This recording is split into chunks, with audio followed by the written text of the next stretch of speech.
है ना स्टार्ट? हाँ सर। ओके ठीक है sir. Okay, good morning to all of you sir again. हाँ तो sir basically future and options class है आज, मतलब बेसिकली जिसको हम लोग और एक नाम से भी जानते हैं, इक्विटी एंड डेरिवेटिव्स। तो इक्विटी डेरिवेटिव्स फ्यूचर ऑप्शंस में हम लोगों ने अभी ऑप्शंस के बारे में बात कर रहे हैं।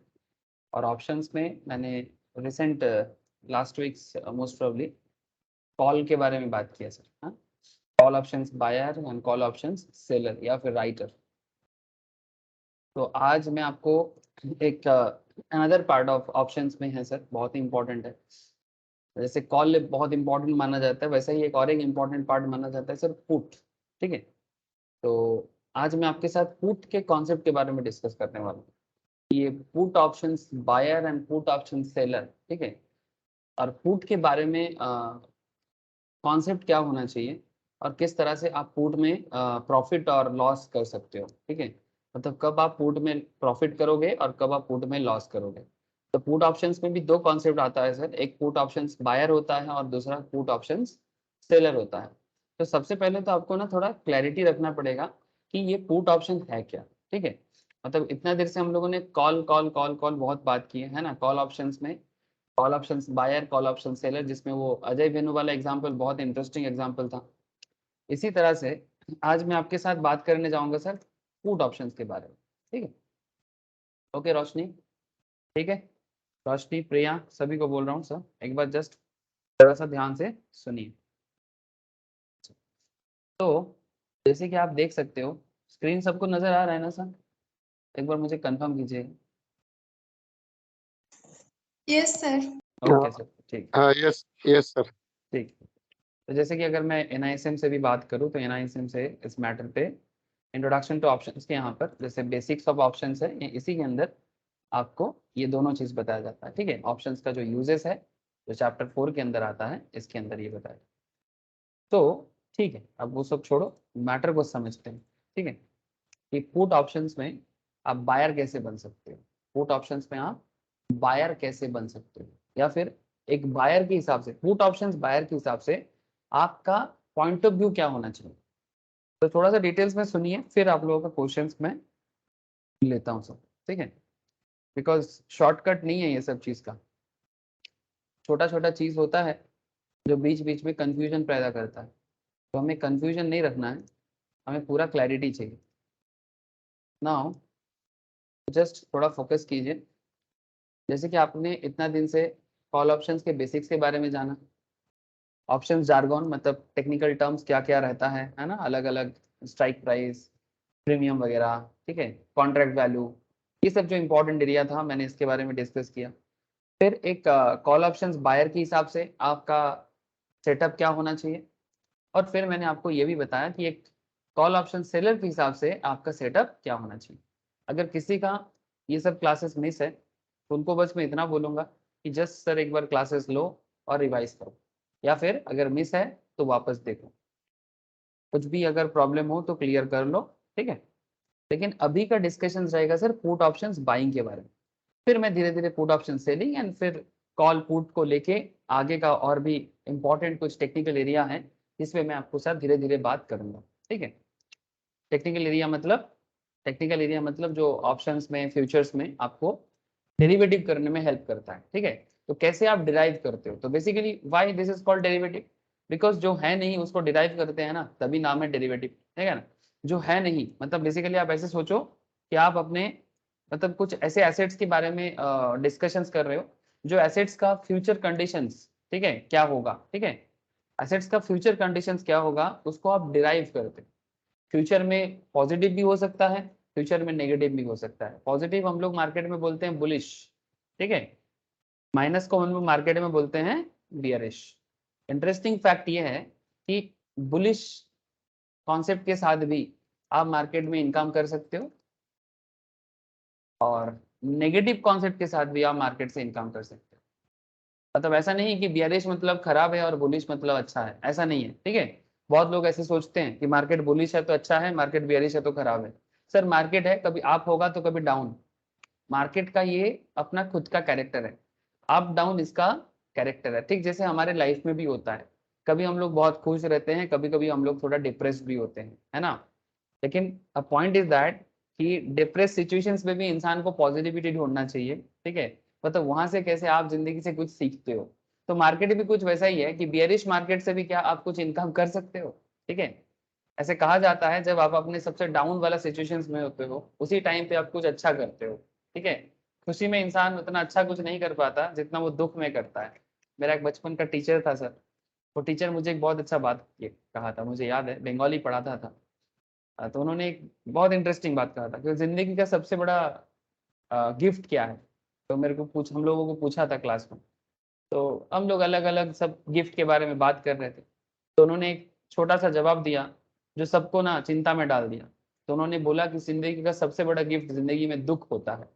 ठीक है, तो बात समझ में नहीं आया बिकॉज थोड़ा बहुत फिलोसॉफिकल बात हो गया था ना, कि जिंदगी का सबसे बड़ा गिफ्ट दुख कैसे हो सकता है। तो फिर तब तो समझ में नहीं आया था, बट जिंदगी जैसे जैसे जैसे लाइफ बढ़ता गया, उम्र बढ़ता गया, थोड़ा समझ में आने लगा कि जिंदगी का सबसे बड़ा गिफ्ट दुख क्यों है। बिकॉज दुख में पड़ा इंसान जिंदगी में कुछ ऐसे स्टेप्स ले सकता है, ठीक है, जो उसको आगे का जिंदगी के लिए बहुत कुछ अच्छा करा सकता है सर। तो इट्स लाइक दैट कि हम भी आज क्यों आपको दुख के बारे में बताया, बिकॉज ये पुट ऑप्शंस में ना नॉर्मल लोगों के हिसाब से एक दुख का सिनारियो है। मतलब जब मार्केट डाउन ग्रेडेड जाता है, जब मार्केट नीचे की तरफ बढ़ता है, तब आपको एक पुट ऑप्शंस बायर के हिसाब से हेल्प होता है। बिकॉज मैं आज आपको बाइंग के बारे में बात करूंगा। ठीक है, पुट ऑप्शंस बाइंग के बारे में बात करूंगा, और as a put options buyer आपका जो सोच विचार होना चाहिए ना, जो परसेप्शन होना चाहिए, वो बियरिश होना चाहिए। ठीक है, नॉर्मली लोग क्या सोचते हैं कि मार्केट अप होगा तो अच्छा होगा, लेकिन ये थोड़ा अपोजिट परसेप्शन है। आप कोई बोलेगा सर शॉर्ट सेलिंग टाइप का, हाँ शॉर्ट सेलिंग टाइप का, जो लोग इंट्राडे करता है या पोजिशनल ट्रेड लेता है उनके लिए शॉर्ट सेलिंग का जो कॉन्सेप्ट काम करता है ना, कुछ उसी तरह का कॉन्सेप्ट बोल सकते हो, बट नॉट एग्जैक्टली सेम। थोड़ा बहुत यहाँ पर कॉम्प्लेक्सिटीज है, थोड़ा बहुत यहाँ पर आपको क्या बोले, मतलब कॉन्ट्रैक्ट में थोड़ा बहुत चेंजेस आपको नजर आएगा, but concept is same like that. अगर मार्केट बेरिश है, अगर आपका ये सोच है, तभी जाके आपका सोच का कोई मतलब है। जैसे आप यहाँ पर देख सकते हो, मैंने यहाँ पर बैंक निफ्टी ओपन किया। ठीक है, ये बैंक निफ्टी का ऑप्शन चेन है। ठीक है, यहाँ पर ऐसे आप जो भी इंडेक्स लेना चाहते हो ले सकते हो। तो मैंने बैंक निफ्टी लिया। अब बैंक निफ्टी में बहुत ज्यादा ट्रेड होता है सर, ऑप्शंस में बैंक निफ्टी बहुत पॉपुलर माना जाता है, स्पेशली पुट के लिए तो बहुत पॉपुलर माना जाता है।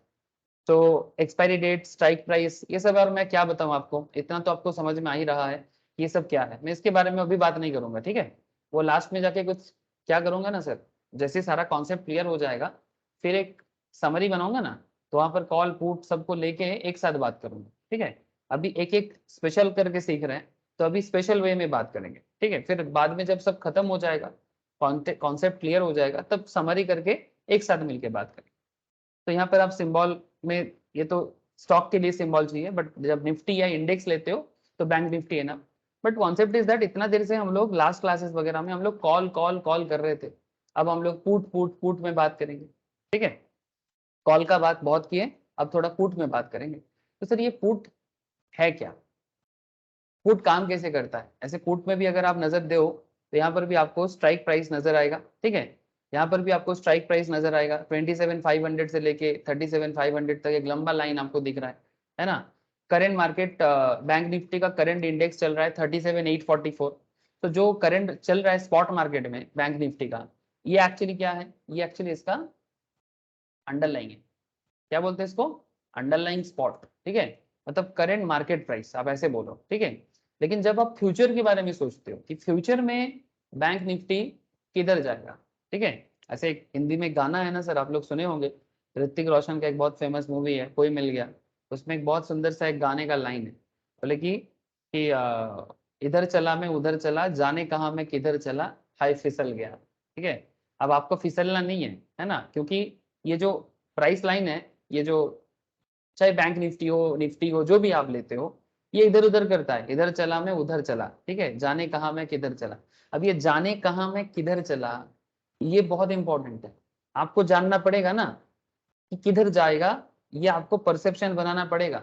सर कैसे बनाएंगे, सर मैं आपको बार बार बोलता हूँ कि ये जो पूरा स्टॉक मार्केट का खेल है, इसका इधर उधर जाने का जो खेल है ये बेसिकली किस पे जुड़ा हुआ है, ये बेसिकली फंडा पे जुड़ा हुआ है, ठीक है।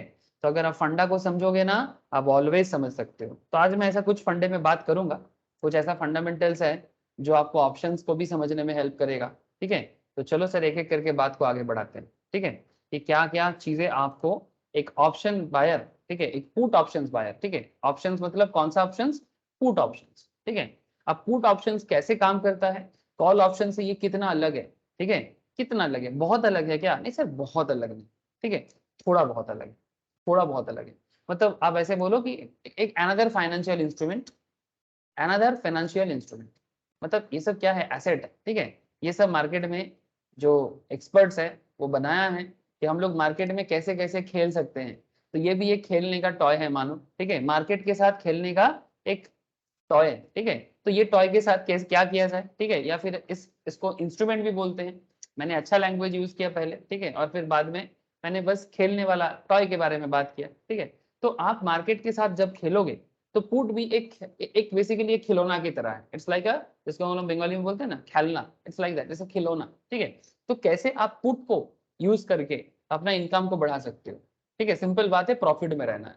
यही मार्केट का सबसे बड़ा चैलेंज है कि प्रॉफिट में रहना है। अब उसी के लिए तो लोगों का आधा से ज्यादा दिमाग खराब हो जाता है, ठीक है। तो चलो सर देखते हैं क्या है। अच्छा, अगर आप लोग कॉल ऑप्शंस को अभी तक अच्छे से पढ़े हो, I hope now you are through the practicalities of call options from buyers and seller perspective. हम लोग दोनों एंगल से पढ़ के आए, ठीक है, जान के आए अच्छे से। अब बस आप लोग प्रैक्टिकली जितना करते जाओगे, जितना अपने आप को मतलब मार्केट के साथ कनेक्टेड करते जाओगे, उतना आप लोग अच्छा करोगे। If you are indeed familiar with call option, then orienting yourself to understand put option is fairly easy. मतलब कहने का मतलब बहुत सिंपल है सर, अगर आपको कॉल समझ में आया तो पुट भी समझ में आ जाएगा। The only change in a put options, क्या चेंज है सर पुट ऑप्शंस में, from the buyers perspective, the only change in a put options. और ये जो चेंज है वो basically buyer perspective about put options. किसका पर्सपेक्टिव सर, बायर पर्सपेक्टिव। आप समझ रहे हो सर, अब ये बायर मतलब पुट ऑप्शंस का बायर जो होता है, ठीक है, पुट ऑप्शंस का जो बायर होता है उनका पर्सपेक्टिव चेंज हो जाता है। इनका क्या पर्सपेक्टिव होता है जानते हो, वो मार्केट के बारे में बियरिश सोचेगा, बियरिश। इसलिए मैंने स्टार्टिंग में पॉजिटिव नेगेटिव में बात कर रहा था। The view on the market should be bearish as oppose to bullish view of a call options buyer. एक call options buyer, call options buyer को थोड़ा याद करो, ठीक है, भूलना नहीं है, ठीक है, भूलना नहीं है, याद करना है। तो जैसे अजय, अजय कौन था, अजय एक कॉल ऑप्शंस बायर था, याद है ना सर। ऐसे अजय के बाद फिर हम लोगों ने बजाज ऑटो पे भी लिए थे, है ना, बजाज ऑटो पे भी हम लोग बायर बने थे। लेकिन अजय का एग्जाम्पल बहुत ही एक इंपॉर्टेंट एग्जाम्पल था। इसमें अजय क्या था, बुंदेलखंड एक्सप्रेसवे में रोड बन रहा था और लैंड का प्राइस बढ़ने वाला था, इंक्रीज होने वाला था। तो अजय ने कॉल ऑप्शंस पे बाई किया था। तो अजय का क्या सोच था सर, अजय का सोच ये था कि लैंड प्राइस इंक्रीज करेगा, लैंड प्राइस इंक्रीज करेगा, बिकॉज रास्ता बनेगा तो लैंड प्राइस बढ़ेगा। तो अजय जो था कॉल ऑप्शंस का बायर था, और कॉल ऑप्शंस बायर होने के नाते अजय का सोच कैसा था कि मार्केट प्राइस बढ़ेगा। बट यहाँ पर पुट ऑप्शंस में अगर अजय भी एक बायर बनता है, ठीक है, अगर पुट ऑप्शंस में अजय एक बायर बनता है, पुट के केस में, ठीक है, ये कॉल के केस में था, अब मैं आपको पुट के केस में बता रहा हूँ। अगर पुट में अजय एक बायर बनता है, अब अजय का सोच ना वो बायर बनेगा, बट उसका सोच इंक्रीज वाला नहीं, उनका सोच डिक्रीज वाला होगा, मतलब बुलिश नहीं, बेयरिश होगा। वो ऑप्शंस के बारे में पॉजिटिव नहीं नेगेटिव सोचेगा। सर नेगेटिव सोच में मार्केट में प्रॉफिट, यस, नेगेटिव सोच के साथ मार्केट में प्रॉफिट। अब आपको ये बेसिकली नेगेटिव पॉजिटिव का मैटर नहीं है, ये बेसिकली मार्केट मूवमेंट का मैटर है। यस सर बोलिए। सर अजय किस लिए पूरा क्लियर था वो कॉल ऑप्शन बायर। क्योंकि सर वेन्यू का केस में था वो कि कॉल ऑप्शन सेलर है, तो राइट है हाँ हिंदी का। Yes sir, venue call option तो सेलर है। मेरा पुट ऑप्शन का सर जो बाइंग करता है उसका एक फंडा क्लियर है कि वो is bearish about the market, market गिरेगा। तो वेन्यू केस में भी सेम था, उस तरह लैंड प्राइस गिरेगा, मतलब हाईवे पीरियड नहीं बनेगा। तो हम क्या बोल सकते हैं कि वेन्यू इस केस में पुट ऑप्शन बायर था। नहीं सर, थोड़ा अलग है, ठीक है, नॉट एग्जैक्टली, ठीक है, नॉट कैसे? एग्जैक्टली, थोड़ा बहुत अलग है, मैं आपको आगे आगे बताता हूँ, ठीक है। कि यहाँ पर दोनों का सोच कॉन्ट्राडिक्ट करेगा। जैसे जो कॉल ऑप्शन सेलर होता है, मतलब आपको ऑलमोस्ट सिमिलर लगेगा बट थोड़ा बहुत डिफरेंस के साथ साथ, ठीक है, थोड़ा बहुत। अब देखो एक एक करके देखो, आपको क्लैरिटी हो जाएगा कि एक कॉल ऑप्शन सेलर, ठीक है, एक कॉल ऑप्शन सेलर और एक पुट ऑप्शन बायर, जैसे कि सुमित जी बता रहे हैं कि ऑलमोस्ट सिमिलर मतलब पैरामीटर में ही वो काम करते हैं, नॉट अ बिग डिफरेंस, ठीक है, बट फिर भी थोड़ा बहुत पॉइंट ऑफ व्यू में आपको सोचना पड़ेगा कि यहाँ पर क्या होता है। अब देखो सर, ठीक है, पूरा खेल सुनो एक बार, उसके बाद मैं आप लोगों का आंसर लेता हूँ, क्वेश्चन लेता हूँ। तो बेसिकली यहाँ पर मैंने क्या बोला आपको, the only change in put options क्या है, view on market should be bearish as oppose to bullish view on the call options buyer. Now एक ऑप्शंस बायर अपना सोच को किधर लेके जाता है, ठीक है, वो मार्केट को बारे में नेगेटिव सोचता है। अब नेगेटिव सोचने का मतलब क्या है कि वो सोचेगा कि भाई, जैसे अगर मानो बैंक निफ्टी, ठीक है, करंट आप अगर मानो कि आप बैंक निफ्टी के बारे में सोच रहे हो, तो बैंक निफ्टी इंक्रीज ना करके बैंक निफ्टी का वैल्यू नीचे गिरेगा, आपका कुछ ऐसा सोच है, ठीक है। जैसे सुमित जी बोल रहे हैं सर कॉल ऑप्शन सेलर के जैसा ही सोच है, हाँ सर सोच उसी तरह का है, वही है, ठीक है, बट अभी मैं कंफ्यूज नहीं करना चाहता, अभी मैं स्ट्रेट फॉरवर्ड कॉल को साइड में करो आप, ठीक है, मैं लास्ट में बोला ना आपको समरी करूंगा, मैं आपको एक्चुअली कंफ्यूज नहीं करना चाहता, आपको अभी मैं पूरा फोकस ये करना चाहता हूँ कि आप कॉल बोल के कोई चीजें अभी साइड में रखो, ठीक है, कॉल बोल के जो भी चीज है उसको साइड में रखो, आप पूरा का पूरा सिर्फ पुट में फोकस करो, ठीक है। अब बाद में आप उसको कंपेयर कर लेना कि सोच सिमिलर हो रहा है कि नहीं हो रहा है, वो बाद में कंपेयर कर लेना, just concentrate now on put, ठीक है, आप सोच भूल जाओ कि कॉल बोल के कुछ है, कॉल ऑप्शन सेलर बोल के कोई है, अभी मत लाओ, ठीक है, वो बाद में बोलूंगा मैं, ठीक है।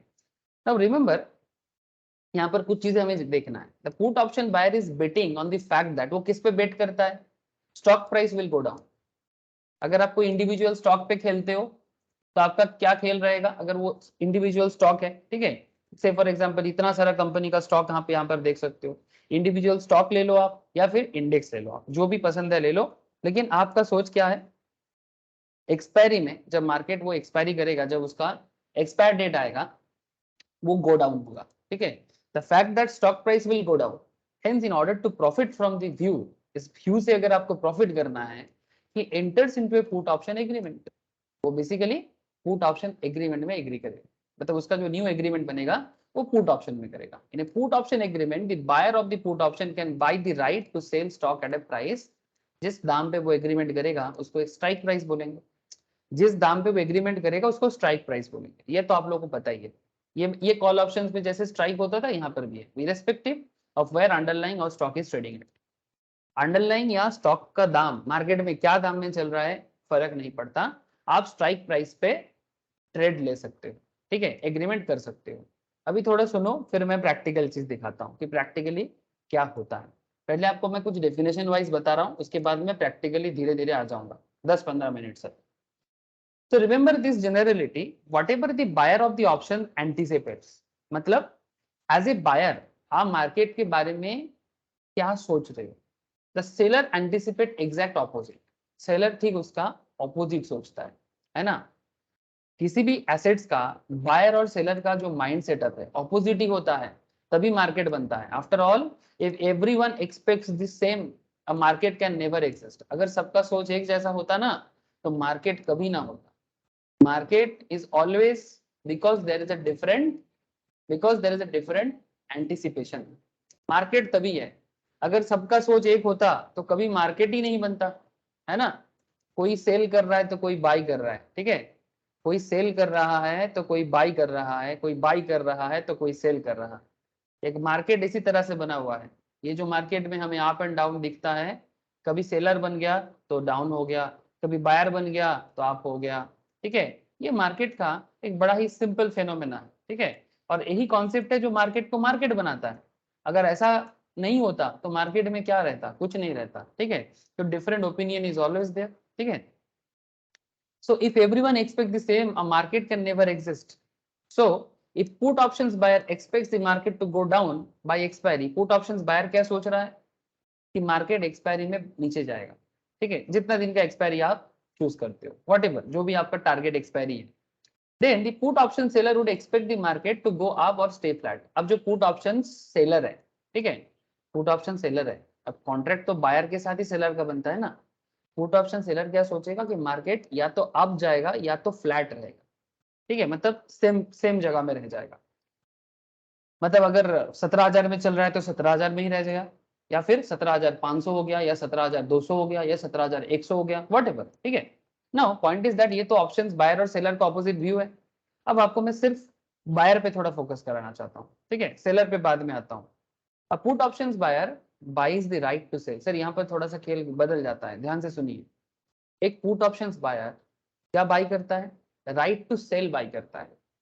सेल नहीं बाई, मतलब वो सेल नहीं करता है। सेल अलग होता है और राइट टू सेल अलग होता है, ठीक है। ये राइट टू सेल क्या है? फ्यूचर में मैं सेल करूंगा, इसका बाइंग राइट है मेरे पास। मतलब आज मैं क्या बाई कर रहा हूं?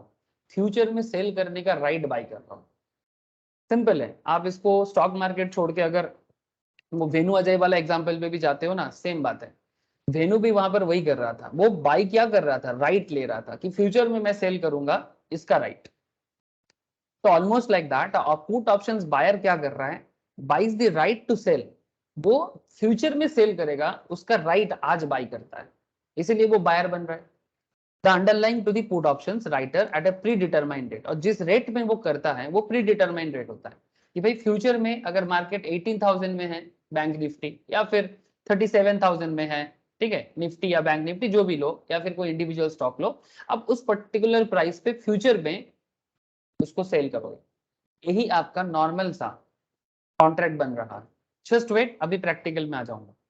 तो concept is that strike price, this means the put option seller, जो सेलर बनेगा, जो पुट ऑप्शन सेलर बनेगा, अपन expiry will have to buy, उसको खरीदना पड़ेगा।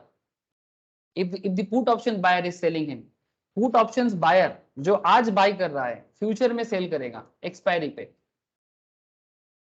एक्सपायरी पे जब बायर सेल करेगा, पुट ऑप्शंस का बायर सेल करेगा, ठीक है, पुट ऑप्शन बायर जो राइट टू सेल अभी ले रहा है, एक्सपायरी पे वो सेल करेगा, और वो सेल जब करेगा तो किसको खरीदना पड़ेगा? जो पुट ऑप्शंस का सेलर है उसको खरीदना पड़ेगा, ठीक है। अब ये दोनों के बीच में एग्रीमेंट बनेगा, ठीक है, ये दोनों के बीच में एग्रीमेंट बनेगा, और एक्सपायरी में आते ही वो लोग सेटल करेगा। Pay attention here, at the time of agreement the put option seller is selling a right to the put option buyer. वो बेसिकली क्या सेल कर रहा है? The put option seller is selling a right to the put options buyer, wherein the buyer can sell the underlying to the put option seller at the time of expiry. Sir थोड़ा सा confusion अभी भी है, I understand, ठीक है। Yes, there must be confusion, confusion होना चाहिए, ठीक है, थोड़ा बहुत कंफ्यूजन रह के आगे बढ़ेंगे सर, धीरे धीरे कंफ्यूजन क्लियर हो जाएगा, ठीक है। Well just think of the put option as a simple contract. Put options को एक सिंपल कॉन्ट्रैक्ट सोचे, where two parties meet today, दो पार्टी आज मीट कर रहा है, and agree to enter into a transaction based on the price of an underline. किसके basis में? अंडरलाइन के प्राइस के बेसिस में। अब यहाँ पर क्या होता है देखिए, the party agreeing to pay a premium, जो प्रीमियम पे करेगा वो कॉन्ट्रैक्ट बायर है, and the party receiving the premium is called a contract seller, ठीक है। मतलब यहाँ पर put options buyer and put option seller, जो प्रीमियम ले रहा है, रिसीव कर रहा है, वो सेलर बन रहा है, जो प्रीमियम दे रहा है वो बायर बन रहा है। सिर्फ ये तो पहले भी था, हाँ सर वो पहले भी था, अभी भी वही हो रहा है, ठीक है, वो पहले भी था अभी भी वही हो रहा है। जो पुट ऑप्शंस बायर है वो प्रीमियम पे करेगा, जो पुट ऑप्शन सेलर है वो प्रीमियम रिसीव करेगा। Now the contract buyer pays a premium, जो बाई कर रहा है वो प्रीमियम पे करेगा, and buys himself a right, वो क्या खरीद रहा है? वो राइट, अधिकार ले रहा है कि जब एक्सपायरी डेट आएगा मैं बैंक निफ्टी को इतने प्राइस पे, स्ट्राइक प्राइस पे आपको सेल करूंगा, ठीक है। द कॉन्ट्रैक्ट सेलर क्या कर रहा है? प्रीमियम रिसीव करेगा एंड ऑब्लिगेट हिमसेल्फ। ऑब्लिगेट का मतलब वो बेसिकली जब बायर सेल करेगा तो वो खरीदेगा, जब बायर सेल करेगा तब वो बाई करेगा। यही सेलर का कॉन्ट्रैक्ट है। अब ये कैसे होता है मैं आपको अभी अभी प्रैक्टिकल में बताऊंगा, थोड़ा सा वेट कीजिए। So if the contract buyer decide to exercise his right, then he gets to sell the underlying. Underlying में कुछ भी हो सकता है, इंडेक्स हो सकता है, स्टॉक हो सकता है, अंडरलाइंग में कुछ भी आ सकता है सर। उसमें कोई इंडेक्स आ सकता है, या फिर जो स्टॉक मार्केट ट्रेडिंग होने वाला जो स्टॉक होता है वो भी आ सकता है। जैसे ऑप्शन चेन में जाके आप चेक कर सकते हो, ठीक है। जैसे मैंने यहाँ पर इंडेक्स लिया, बट आप यहाँ से किसी भी पर्टिकुलर स्टॉक को ले सकते हो, ठीक है। तो it's may be index, it may be stock, ठीक है, it may be index, it may be stock at the agreed price. And the contract seller, जो सेलर है होगा, will be obligated to buy this underlying from the contract buyer. अब ये जो obligations है, obligations का मतलब क्या कि आप बेसिकली बॉन्डेज में आ जाओगे, आपको करना पड़ेगा जो बायर बोलेगा आपको करना पड़ेगा, बिकॉज बायर उस राइट को पहले ही बाई कर रहा है और सेलर उस बाई के टाइम पे एग्री कर रहा है ऑब्वियसली। अब यहाँ पर कुछ अगेन कुछ कॉन्सेप्ट आता है, अभी भी कंफ्यूजन है, आई अंडरस्टैंड, थोड़ा वेट कीजिए। The contract buyer will exercise his right only if the underlying price is trading below the strike price. मतलब जो ऑप्शन कॉन्ट्रैक्ट बायर होगा, पुट ऑप्शंस का बायर जो होगा, वो तभी अपना राइट को सेल करता है जब मार्केट प्राइस स्ट्राइक प्राइस से नीचे होगा। से फॉर एग्जांपल मार्केट में चल रहा है 18,000 निफ्टी का, अगर मार्केट प्राइस 17,700 में चलेगा ना, तभी वो सेल करेगा उसको। This means by virtue of the contract the buyer holds, he can sell the underlying at a much higher price to the contract seller when the same underlying is trading at a lower price in the open market. Sir अभी भी confusion है? Yes I understand, अभी भी confusion है। चलो थोड़ा सा अभी एग्जांपल देखते हैं। चलो अब धीरे धीरे क्लियर हो जाएगा। ये जो कब प्रॉफिट हो रहा है कब लॉस हो रहा है, ये थोड़ा कंफ्यूजन क्रिएट कर रहा है, ठीक है। अब ये प्रॉफिट लॉस का कंफ्यूजन को हम लोग कुछ एग्जांपल्स में सॉल्व कर देते हैं। एज्यूम रिलायंस इंडस्ट्री, ठीक है, रिलायंस को ले लेते हैं। ऐसे रिलायंस का करंट प्राइस थोड़ा हाई है, बट ये पुराना डेटा है, 850 के दाम पे ले रहा हूँ, ठीक है। अभी तो 2,500 के आसपास रिलायंस है, ठीक है। अभी आप एग्जाम्पल देखो, बाकी आप अपने हिसाब से देख लेना जब जब जिस टाइम पे आप करो। तो रिलायंस कब ट्रेडिंग कर रहा है? 850 में। ध्यान से सुनिए। अब contract buyer buys the right to sell Reliance. अब कॉन्ट्रैक्ट बायर जो है मतलब पुट का पुट ऑप्शन बाई, ठीक है। पुट बायर जो है, पुट बायर क्या सोच रहा है? Contract buyer buys the right to sell Reliance to contract seller. वो ये राइट टू सेल ले रहा है, रिलायंस को सेल करेगा 850 पे। कब करेगा? एक्सपायरी पे। रिलायंस ट्रेड कर रहा है 850 पे, और जो पुट ऑप्शंस बायर है, ठीक है, वो क्या बोल रहे हैं? Contract buyer buys the right to sell Reliance. वो रिलायंस को सेल करने का राइट ले रहा है, किसको? कॉन्ट्रैक्ट सेलर को, ठीक है, मतलब पुट ऑप्शन सेलर को 850 पे अपॉन एक्सपायरी। इस राइट को लेने के लिए, to obtain this right, the contract buyer has to pay a premium to the contract seller. इसको लेने के लिए बायर को, कॉन्ट्रैक्ट बायर को क्या जमा करना होगा? प्रीमियम जमा करना होगा। मैं अभी दिखा देता हूँ आपको प्रीमियम क्या है, किसके वैल्यू पे क्या प्रीमियम चलता है, वो अभी आपको समझ में आ जाएगा सर। एनएससी के साइड में जाएंगे या जीरोधा के साइड में चले जाएंगे, दिख जाएगा सर, वो नो इशू। तो against the receipt of the premium, और जो सेलर बनेगा वो क्या करेगा? वो प्रीमियम रिसीव करेगा। Against the receipt of the premium, contract seller will agree to buy Reliance Industries shares at 850 upon expiry, but only if the contract buyer wants him to buy it from him. But तभी वो खरीदेगा जब option buyer चाहेगा कि वो ले। मतलब ये बेसिकली डिपेंड करता है ऑप्शंस बायर पे कि वो सेल करेगा कि नहीं। For example if upon expiry, अब ध्यान से सुनो बात, एक्सपायरी पे रिलायंस 820 में चल रहा है मार्केट में, ध्यान से सुनिए। एक्सपायरी डेट में रिलायंस मार्केट में चल रहा है 820 में, then contract buyer can demand contract seller to buy Reliance at 850, क्योंकि मार्केट प्राइस 820 है। और ऑप्शन बायर क्या डिमांड करेगा? भाई तुम 850 में खरीदो मेरे से। This means contract buyer can enjoy the benefit of selling Reliance at rupees 850 when it is trading at a lower price in the open market 820। जब मार्केट में 820 में चल रहा है, तब अगर कोई चीज आपसे कोई 850 में लेता है तो आप ऑब्वियसली बेनिफिट करते हो।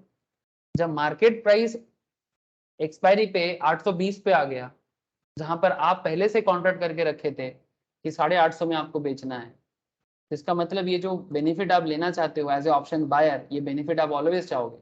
तो फिर आपने एक्चुअली प्रेडिक्शन किया था ना कि मार्केट गिरेगा, तो मार्केट एक्चुअली गिरा है। 850 का मार्केट 820 पे आके रुका है। तो if Reliance is trading eight 850, अच्छा अगर एक्सपायरी पे मार्केट नीचे ना गिर के, बेरिश ना होके, अगर बुलिश होता तो, या फिर सेम रह जाता तो, if Reliance is trading eight 850 और हायर अपॉन एक्सपायरी या फिर 870 पे चला जाता, तो it does not make sense for contract buyer to exercise his right and ask contract seller to buy the shares from him at rupees 850, है ना। This is quite obvious since he can sell it at a higher rate in the open market, है ना। Seller तो उससे ज्यादा दाम पे cell कर पाएगा, तो फिर वो क्यों खरीदेगा? तो बेसिकली वो कम दाम, मतलब जब मार्केट फ्लैट चलेगा तब वो ऐसा कॉन्ट्रैक्ट को बेसिकली नहीं करेगा।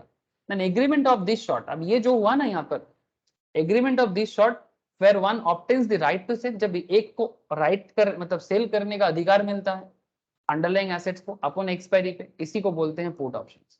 तो पुट ऑप्शंस का क्या मतलब निकला? पुट ऑप्शंस का सिंपल मतलब निकल रहा है सर, एक agreement where an obtains the right, जब आप अधिकार लेते हो किसी अंडरलाइंग को बेचने का एक्सपायरी पे, तो उसको पुट बोलते हैं। कॉन्ट्रैक्ट सेलर जो है, जो पुट ऑप्शंस का सेलर है, वो ऑब्लिगेटेड हो जाएगा रिलायंस को 850 पे बाई करने के लिए from contract buyer, because he has sold Reliance 850 put option to the contract buyer. वो पहले ही वो सेल कर चुका है जब वो एग्रीमेंट बनाया था। अगर बायर बोलेगा खरीद बेचना है, खरीदना है तो खरीदना पड़ेगा, ठीक है। जो कॉल ऑप्शंस पुट ऑप्शंस का बायर अगर बोलेगा तो करना पड़ेगा, बिकॉज इसी तरह का कॉन्ट्रैक्ट हुआ था। आई होप कि अभी तक थोड़ा बहुत डिस्कशंस क्लियर हुआ ये रिलायंस के एग्जांपल पे, लेकिन पूरा पूरी क्लियर नहीं हुआ। यस सर बोलिए। सर एक क्वेश्चन है बोलो। सर, सर मान लीजिए ऑन एक्सपायरी पे हम्म। ठीक है, हम पुट ऑप्शन डाल बट वहाँ से मार्केट रिवर्स करके ऊपर चला गया, ठीक है। जी सर। एक्सपायरी पे हम कॉन्ट्रैक्ट का एग्जीक्यूट नहीं कर रहे क्योंकि मेरा लॉस दिख रहा है, ठीक है, जी मार्केट जी में मेरा लॉस, जी तो हम इसको एक्सरसाइज तो नहीं करेंगे but automatic on the day expiry 3-3.5 बजे तो एक्सचेंज तो ऑटोमेटिक मेरा तो सेल कर ही देगा ना, लॉस के तो लॉस बुक करके निकलना ही पड़ेगा, मुझे जो प्रीमियम अमाउंट रहेगा वही मेरा पूरा चला जाएगा, ऐसे होता यस है। Sir. Yes yes Sumit ji, आप थोड़ा सा अगला अगला अगला डिस्कशन थोड़ा देखिए, आपका जवाब आ जाएगा सर, डोंट वरी। आप ठीक बोल रहे हैं ना ये? यस सर, आप ठीक बोल रहे हो। आप थोड़ा सा अगला डिस्कशन देखिए, आपका मन में जो भी डाउट है ना वो धीरे धीरे क्लियर हो जाएगा। अब देखिए मैं समझ सकता हूँ, अभी मैंने पूरा कंप्लीट कहाँ किया, ये तो बस अभी ऑप्शंस क्या है मैं बता रहा था, ठीक है। आपको वही एक बार जानना है सर, हमको सिर्फ यही जानना है कि 7-3 बजे का डेट टाइम पे on the date of expiry मेरा ऑटोमेटिक ऑप्शन सेलेक्ट हो जाएगा एक्सचेंज के द्वारा या जी फिर सर, हो जाता है, ऑटोमेटिक भी होता है, और इवन कुछ ऐसा भी कॉन्सेप्ट होता है कि आपके पास भी ऑप्शंस होता है, आप एक्सपायरी तक बिना वेट करके भी ऑप्शन सेल करके निकल सकते हो, ठीक है। वो सब ऑप्शंस है आपके पास, बट हम लोग इसको, और ठीक है। लॉस बुक करके निकलना ही यस पड़ेगा। यस बिल्कुल आप कर सकते हो, बिल्कुल कर सकते हो, ठीक है। लेकिन यहाँ पर मैं आपको पहले ये बता रहा हूँ कि आपको प्रॉफिट करना है या लॉस करना है, जो भी करना है, ठीक है। आप मार्केट में देखो, सिंपल है, मार्केट में ट्रेड ले लेते हैं इंसान, ठीक है। ट्रेडर क्या करता है, मार्केट में आता है, कोई जैसे मानो कि जैसे ये बैंक निफ्टी का अक्टूबर का पुट पी, जैसे पी दिख रहा है, पी नजर आया ना, पी का मतलब क्या होता है, पुट ऑप्शन, ठीक है। ये बात याद रखिएगा सर, ठीक है। जब भी आपको कहीं पर पीई दिख जाए इसका मतलब वो पुट ऑप्शन है, ठीक है। ये देखिए सिंबल है, स्ट्राइक प्राइस है, और ये देखो पुट, ठीक है, ये पुट है। तो इसी तरह का जब आप कॉन्ट्रैक्ट में जाओगे ना, तो आपको सेल करने के टाइम पे, बाई करने के टाइम पे, जिन लोगों को नहीं पता मैं उनको बता रहा हूँ, ठीक है। जिनको पता है बहुत अच्छा है कि उनको, जो लोग मार्केट में ऑलरेडी ट्रेड करते हैं दे नो कि what is PE, PE means put, ठीक है।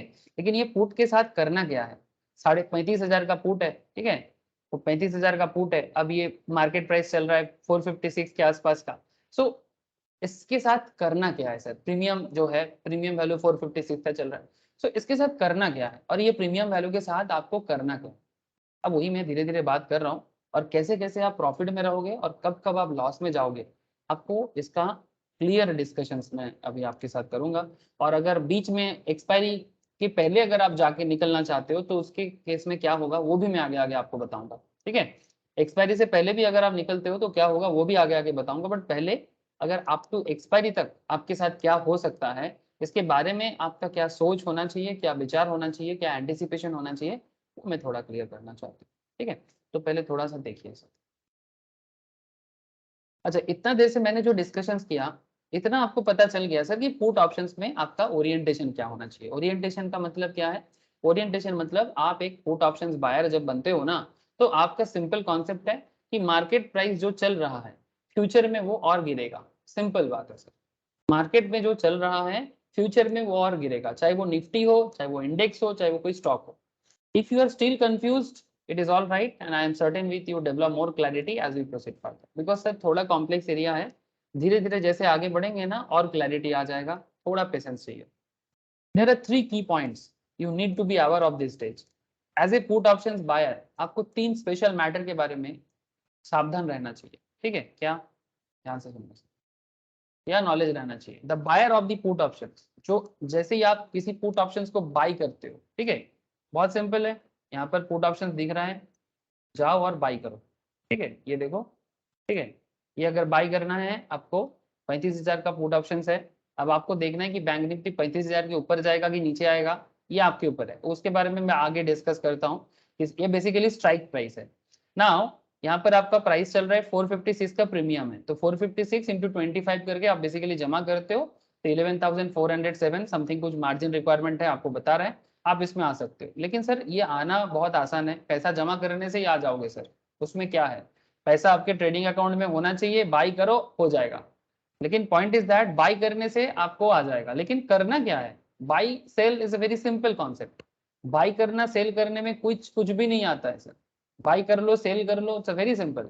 कभी आप पुट ऑप्शंस बायर बन जाओ, कभी आप पुट ऑप्शन सेलर बन जाओ, बट उसके बाद क्या, क्यों क्यों पकड़ के रखना है, कब छोड़ना है, वैल्यू कैसे मानेंगे, स्ट्राइक प्राइस क्या चूज करना चाहिए, ठीक है, प्रॉफिट कैसे हो सकता है, मार्केट के बारे में आपका एंटिसिपेशन क्या है, ये इंपॉर्टेंट है। ठीक है, अंधाधुंध खेल के तो कोई फायदा नहीं है, तो उसी चीज के बारे में क्लैरिटी होना जरूरी है सर। ठीक है, उसी चीज के बारे में क्लैरिटी होना जरूरी है। तो देखिए क्या होना चाहिए, तो sir the buyer of the put option वो क्या है, बेयरिश है। The buyer of the put option is bearish about the underlying, मतलब जब कोई मार्केट में पुट बाय करता है तो उसके मन में क्या चलता है ना, जैसे मानो कि अभी बैंक निफ्टी 37,748 में चला गया, ठीक है, आज का मार्केट चल रहा है, जो मार्केट में अंडरलाइन है उसके हिसाब से, अब 37,748 में ये अंडरलाइन चल रहा है। अब आपका पुट, अगर आप तभी पुट ऑप्शंस बायर बनते हो जब आपका सोच करंट मार्केट प्राइस नीचे जाएगा, तभी आपको बाय करना चाहिए। अब ये एक पुट ऑप्शंस बायर के हिसाब से आपका फर्स्ट अवेयरनेस है। While the seller of the put option is neutral, वो बेसिकली न्यूट्रल रहेगा कि या तो मार्केट फ्लैट रहेगा या तो मार्केट बुलिश हो। सर देखो बात समझो, सेलर क्या सोच रहे हैं, या तो मार्केट न्यूट्रल होगा या तो मार्केट बुलिश होगा, ध्यान से समझे सर। ठीक है, जैसे मेरे को सुमित जी एक सवाल किया था, अब देखो सुमित जी आपको ही जवाब मिलेगा कि जब आपने बोला था ना सर, जो सेलर पे कॉल ऑप्शंस जो है, ठीक है, कॉल का जो सेलर है उनका सोच और बायर का सोच क्या सेम है? सर कॉल ऑप्शन सेलर का दो सोच होता है, वो मार्केट फ्लैट भी होगा ऐसा भी सोचता है और मार्केट बेयरिश भी जाएगा ऐसा भी सोचता है। बट जो पुट ऑप्शंस बायर होता है ना, वो मार्केट के बारे में फ्लैट नहीं सोचता, वो बेयरिश सोचता है। फर्क नजर आ रहा है सर? देखो ध्यान से, एक कॉल ऑप्शंस का जो सेलर है वो, जैसे कि हमारे एग्जांपल में भेनु था, भेनु सेलर बना था, भेनु ये सोच रहा था या तो जमीन का दाम सेम रहेगा या तो जमीन का दाम गिरेगा, ये सोच भेनु के अंदर था। लेकिन जो पुट ऑप्शंस बायर होता है ना, उनके मन में उनका जो एंटिसिपेशन होता है मार्केट के बारे में, वो फ्लैट के बारे में नहीं सोचता है कि मार्केट फ्लैट रहेगा, उनका कॉन्सेप्ट रहता है कि मार्केट बेयरिश होगा। ये फर्क नजर आता है सर, इसलिए मैं बोला कि थोड़ा बहुत डिफरेंसेस है। आप जैसे जैसे धीरे धीरे आगे बढ़ोगे ना, जल्दबाजी मत कीजिए, जल्दी जल्दी मतलब एंटिसिपेट मत कीजिए, थोड़ा सुन देख लीजिए। हाँ सर बोलो। हाँ ठीक है सर, यही डिफरेंस था। ठीक है, तो डिफरेंस इज देयर। ठीक है, सेंटिमेंट। ठीक है, तो थोड़ा सा पेशेंस जरूरी है सर, थोड़ा पेशेंस रखिए, और फिर सारा पॉइंट को जब आप सुनेंगे ना धीरे धीरे कान में, धीरे धीरे जैसे आप इसको प्रैक्टिस में लाएंगे, आपको ऑटोमेटिक हर चीज का बाइफर्केशन करना समझ में आ जाएगा कि कौन कहाँ कितने डिफरेंस नजर आ रहा है। ठीक है, तो समय लगेगा सर, थोड़ा समय दो। अच्छा, अब जैसे कि मैं आपको पहला बात बोला, क्या बोला, the buyer of the put option is bearish about the underlying asset while the seller of the put option is neutral और bullish on the same underlying. Seller यहाँ पर न्यूट्रल है, मतलब फ्लैट है या बुलिश है, ठीक है, जो पुट ऑप्शन सेलर से काफी अलग है ना। Now the buyer of the put option has the right to sell the underlying.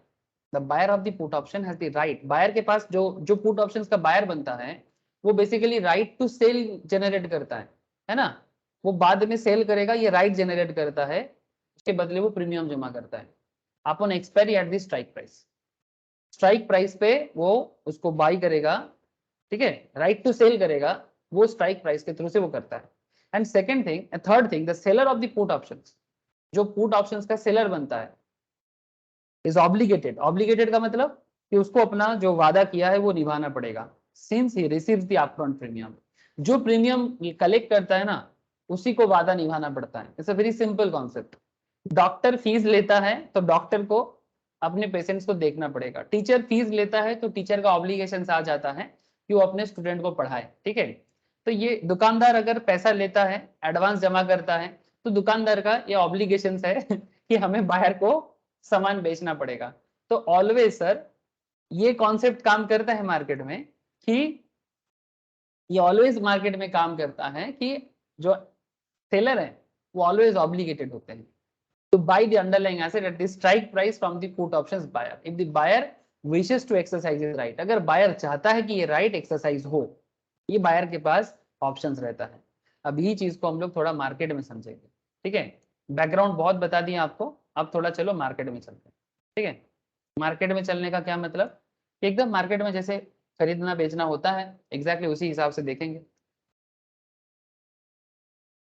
एक सिमिलरली जैसे हम लोगों ने कॉल ऑप्शंस में भी मार्केट के बारे में देखा था, जहां पर हमने बजाज ऑटो को लेके बात किया था, है ना।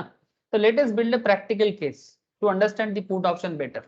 अब अभी पूरा क्लैरिटी आने वाला है, इतना देर से जो क्लैरिटी आया था उसका डबल क्लैरिटी आने आएगा, इतना मेरे को पूरा श्योर हूं मैं।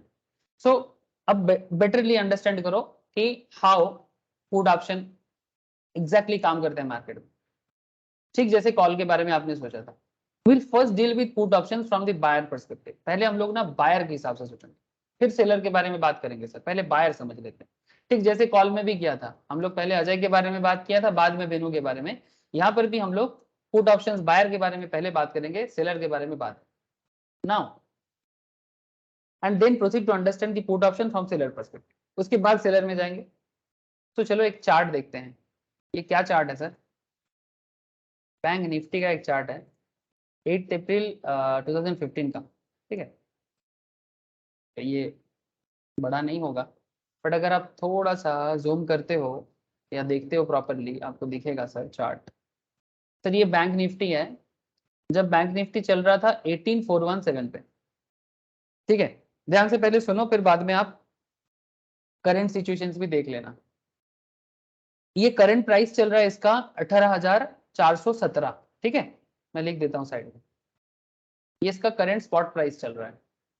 लेकिन यहाँ पर एक ग्रीन लाइन है, आप देख पा रहे सर, ये ग्रीन लाइन जिसको मैंने रेड कर दिया अभी, ये ग्रीन लाइन या जो जिसको मैंने अभी रेड किया, ये क्या है बोलिए तो, ये इसका रेजिस्टेंस लाइन, ये ग्रीन लाइन इसका रेजिस्टेंस लाइन है जो चल रहा है सर 18,550 पे। सर ये रेजिस्टेंस है, जो लोग टेक्निकल का क्लास करते हैं, मैं अभी उनको रिसेंट में सपोर्ट रेजिस्टेंस के बारे में बात किया। रेजिस्टेंस कैसे ढूंढना होता है मैंने उनको सिखाया सपोर्ट रेजिस्टेंस में। सर आपको मार्केट कंसेंट्रेशन ढूंढना पड़ता है, ठीक है। मार्केट का कंसेंट्रेशन लेवल ढूंढना पड़ता है कि अगर सिमिलर जगह पे मार्केट बार बार एक ही जगह में बार बार धक्का खाता है और एक सर्टेन गैप के बाद, तो वो उसका रेजिस्टेंस जोन बन जाता है। जैसे ये वाला, जैसे कि दिस वन, जैसे कि this one, bar bar bank. Yes sir बोलो। रेजिस्टेंस तो हमेशा ऊपर बनेगा सर करंट मार्केट प्राइस से। नहीं सर, ये जो दोनों दिख रहे हैं ना आपको, ये सर थोड़ा सा मतलब ये मार्केट का थोड़ा होता है ना, कभी कभी टू मच इमोशनल हो जाता है, ठीक है। अगर प्रॉपर आप देखते हो रेजिस्टेंस, तो बेसिकली इसी रेंज में मार्केट बार बार ऊपर गया है और उसी रेंज से मार्केट देखो अपने आप को वापस लाया है सर। दिस तो इज द, फिर ये वो जो लाइन आप खींचे हैं उस वहाँ पे वो एक सपोर्ट लेके ऊपर ही आ रहा है, उसका जो सपोर्ट लेवल है वहाँ शुरू होगा ग्रीन नहीं लाइन। सर, ये 1850 सपोर्ट नहीं सर, ये रेजिस्टेंस का लाइन है। बेसिकली सपोर्ट लेवल यहाँ पर दिखाया नहीं गया, यहाँ पर मेनली रेजिस्टेंस को बताया जा रहा है। करंट प्राइस 18417 है और वो अपने रेजिस्टेंस लेवल को छू के वापस थोड़ा नीचे की तरफ आया है, ठीक है। मतलब मार्केट में ये इसका जो एवरेज कॉन्सेप्ट है वो 1850 तक जाता है और फिर मार्केट में थोड़ा बहुत हलचल करता है और फिर देखो करेंटली नीचे फिर से आ गया है, ठीक है। ये जो ऊपर गया है ना सर, ये कभी कभी मार्केट थोड़ा सा बिहेव करता है ऐसा, ठीक है, कभी कभी बिहेव करता है, but this is not a proper. यहाँ पर कंसेंट्रेशन नहीं हुआ है ना, आप बात को समझे, कंसेंट्रेट करना है। यहाँ पर देखो रहा नहीं मार्केट, जहां पर मार्केट स्टेबल होता है वो वाला साइडवेज में कुछ दिनों तक रहना है मार्केट को। तो ये सब एरिया में मार्केट रहा ही नहीं, मार्केट तो तुरंत गया और तुरंत आ गया। समझ पा रहे ना सर। लेकिन आप बाकी जोन में देखें ये कंसंट्रेट किया है, कंसंट्रेशन मतलब काफी दिन तक मार्केट रहा है। तो ये होता है एग्जैक्टली रेजिस्टेंस, जहां पर मार्केट काफी दिनों तक मतलब बेसिकली उसी रेंज में रहा है, तब वो एग्जैक्ट रेजिस्टेंस बनाता है। ठीक है, तो ये बेसिकली एक रेजिस्टेंस को लेके मैं आपके साथ बात कर रहा हूँ। देखिए सपोर्ट के लेवल में, आप सपोर्ट लेवल बाद में, ये बेसिकली कंप्लीट नहीं है, जब सपोर्ट के बारे में बात करूंगा आपको मैं समझाऊंगा। लेकिन यहाँ पर रेजिस्टेंस लेवल के बेसिस में आपको मैं ऑप्शन ट्रेडिंग के बारे में थोड़ा बात करना चाहता हूँ।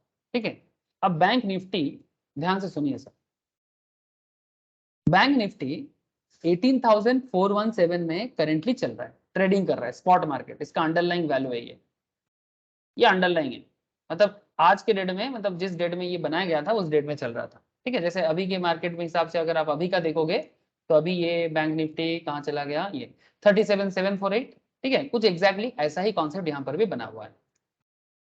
अब बात को देखो, एग्जाम्पल पे फोकस करो, 18,417 में अगर बैंक निफ्टी चल रहा है, 2 days एगो, 2 दिन पहले बैंक निफ्टी रेजिस्टेंस लेवल 18,550 पे छू के आया था।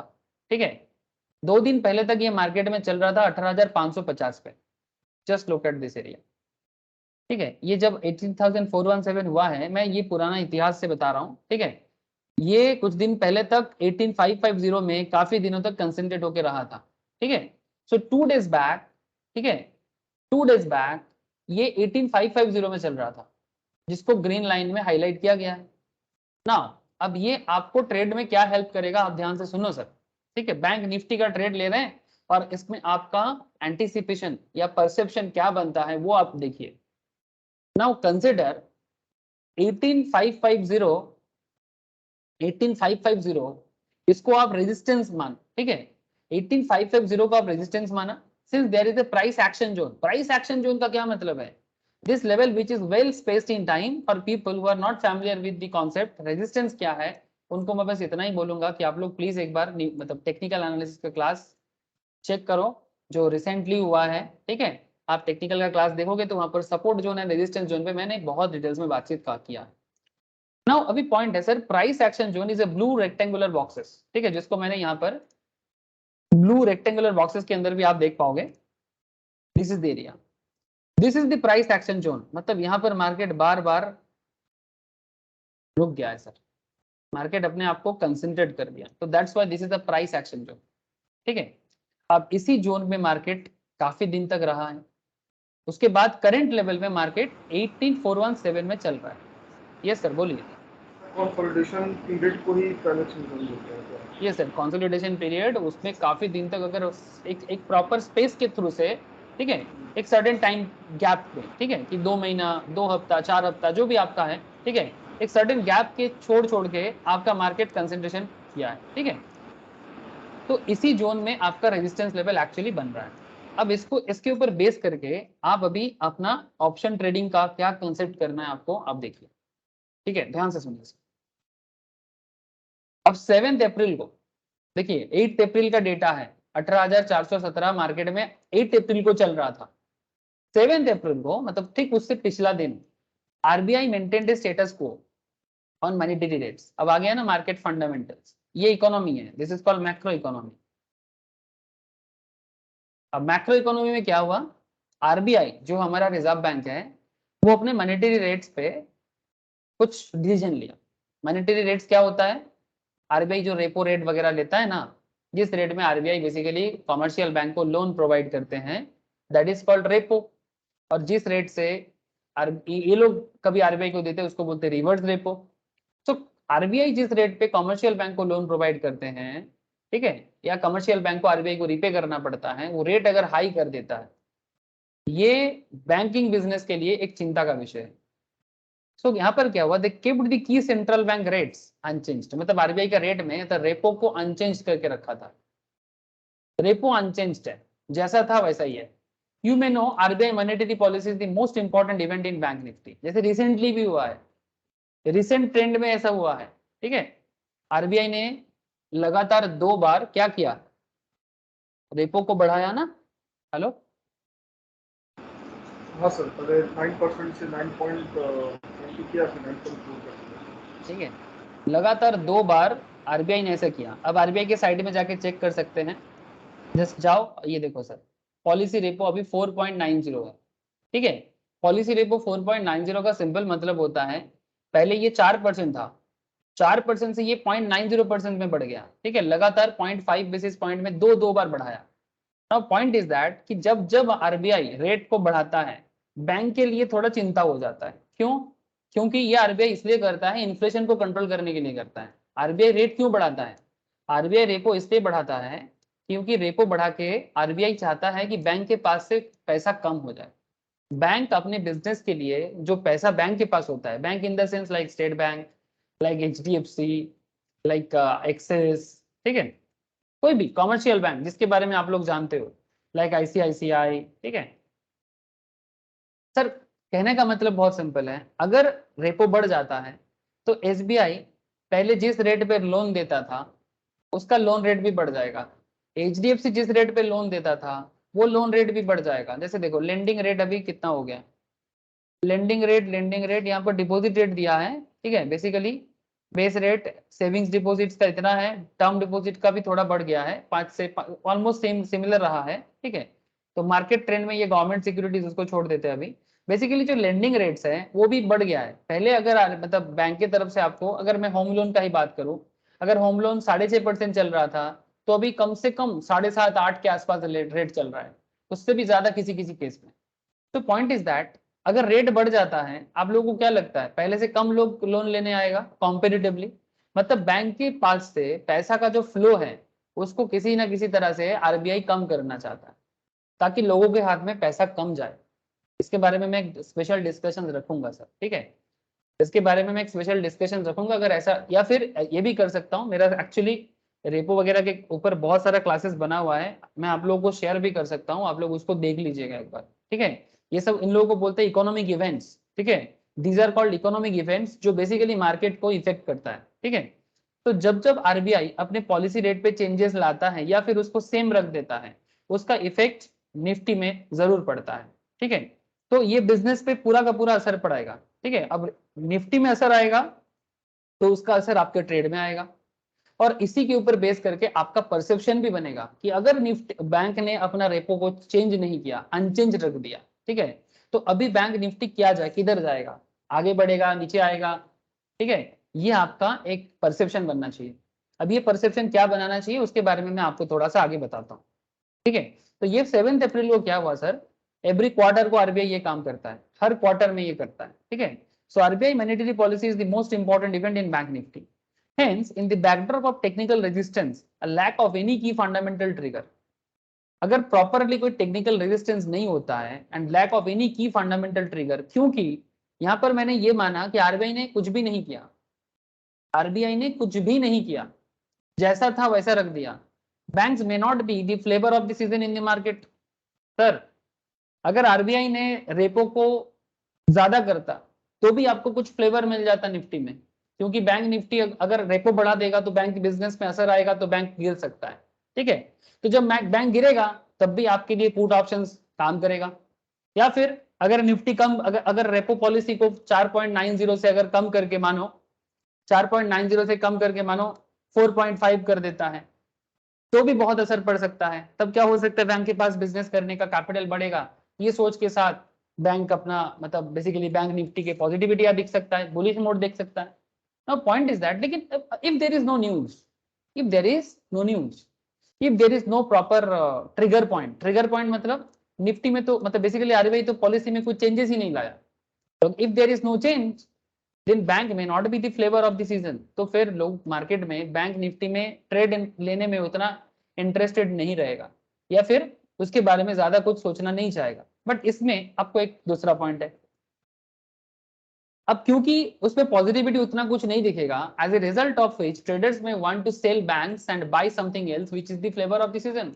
अब ज्यादातर लोग बैंक को क्या करेगा, सेल करेगा, और ज्यादा लोग बैंक सेल करेगा, है ना, किसी और को लेने का सोचेगा, बैंक प्रॉफिट बुक करके बैंक अकाउंट, बैंक जो भी बैंक है उसके पास, ठीक है, चाहे एसबीआई हो, एचडीएफसी हो, वट एवर, ठीक है, बैंक निफ्टी के अंदर जो जो बैंक रहते हैं, ठीक है, वो सारा का सारा बैंक में अगर किसी का होल्डिंग था तो वो सेल करके निकलना चाहेगा। अब ऑटोमेटिकली बैंक निफ्टी फॉल करेगा। For this reason I have a bearish bias towards the Bank Nifty, और इसी कारण से आपका बैंक निफ्टी के प्रति भी एक बायसनेस क्रिएट होता है कि बैंक निफ्टी अभी नीचे गिरेगा, ना कि ऊपर जाएगा। मतलब ये बुलिशनेस की जगह बेयरिशनेस होगा। अब ये आपका परसेप्शन बना सर, क्यों? बिकॉज जब क्वार्टर रिजल्ट्स में आरबीआई ने रेपो के बारे में अनचेंज रहा, ठीक है, मॉनेटरी पॉलिसी में कुछ भी बड़ा डिसीजन नहीं लिया, तो बैंक निफ्टी के बारे में लोगों का सोच उतना ज्यादा कुछ फ्लेवर नहीं मिला, तो बहुत सारा लोग बैंक सेल करके निकलना चाहता है, तो बैंक निफ्टी ऑटोमेटिकली बेयरिशनेस पे आ जाता है।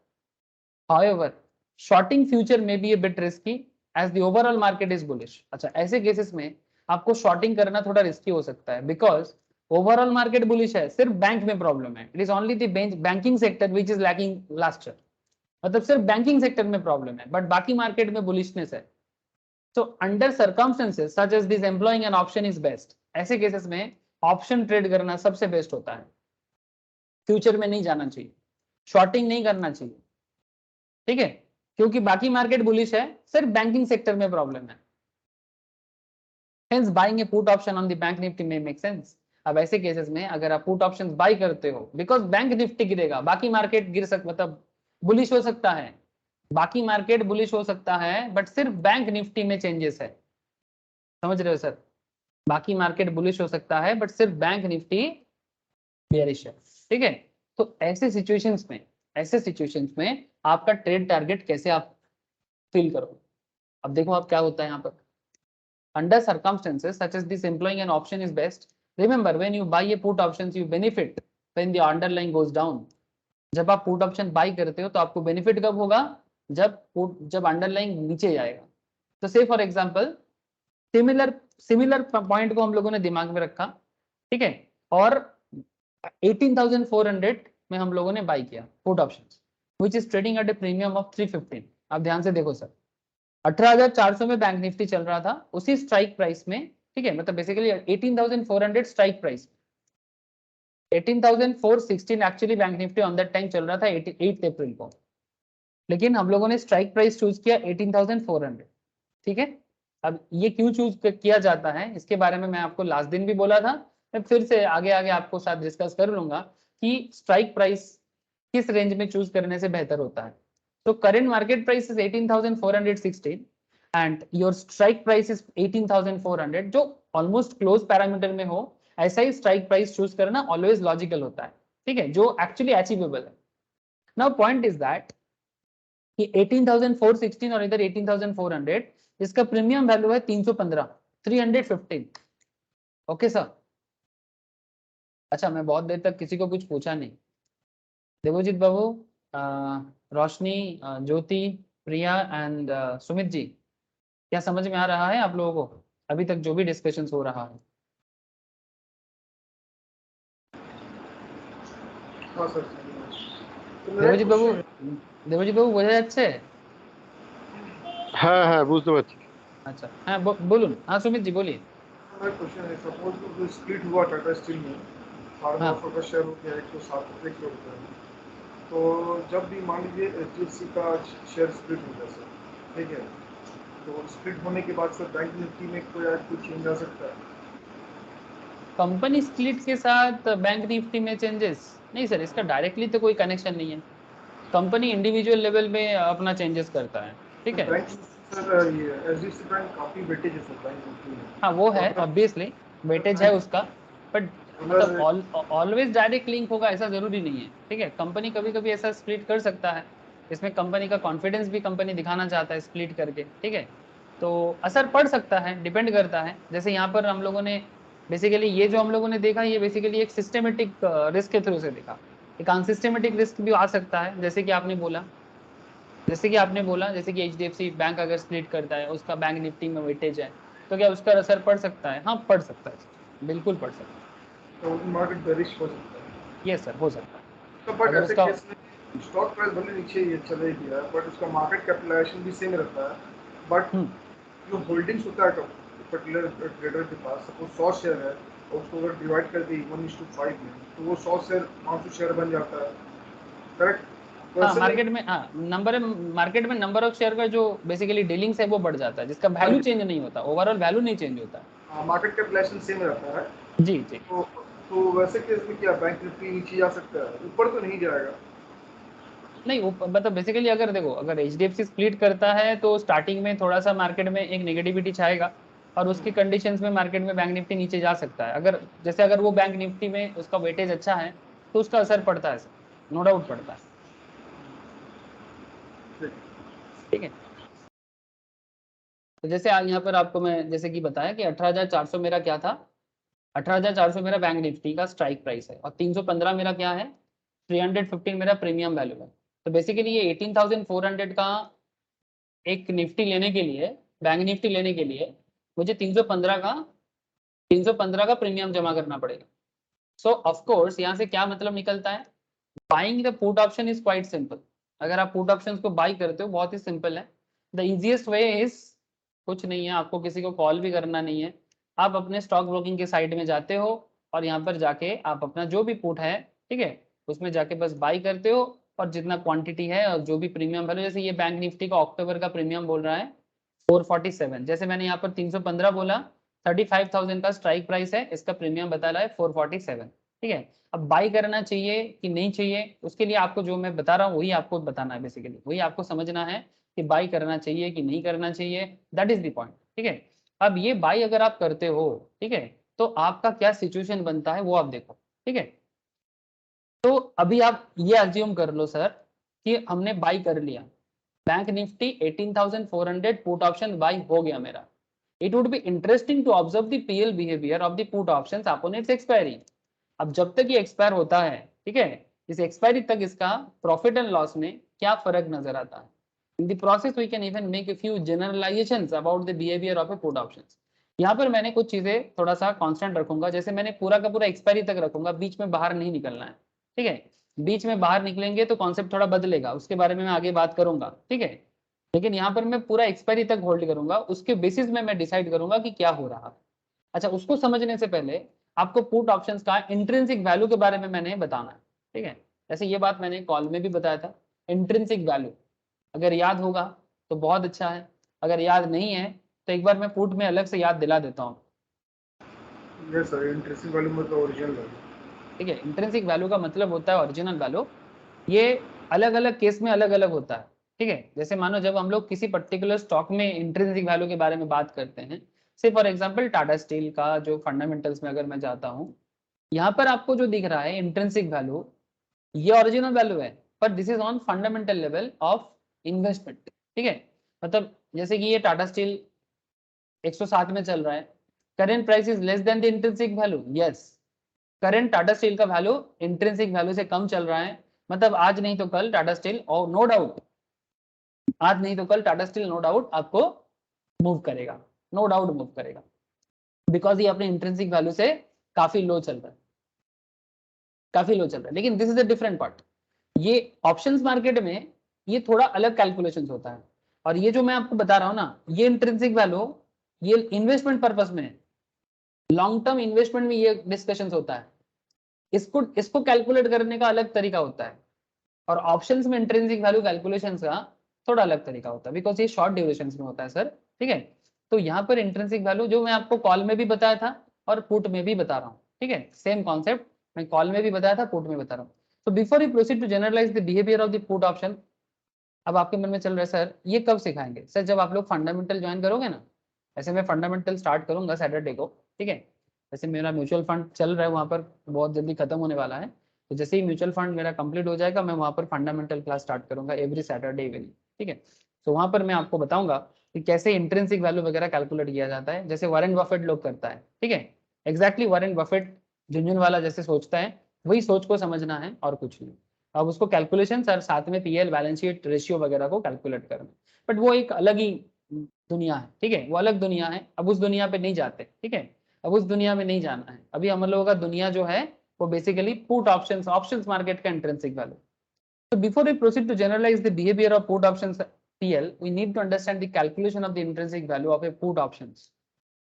We discussed the concept of intrinsic value in the previous chapter in call options. Since I will assume you know the concept behind IB, intrinsic value represents the value of money the buyer will receive if he were to exercise the options upon expiry. मतलब expiry में buyer को जो मिलेगा वही उसका intrinsic value. ठीक है। अब इसके लिए इंट्रिंसिक वैल्यू कैलकुलेट करने का क्या फॉर्मूला है?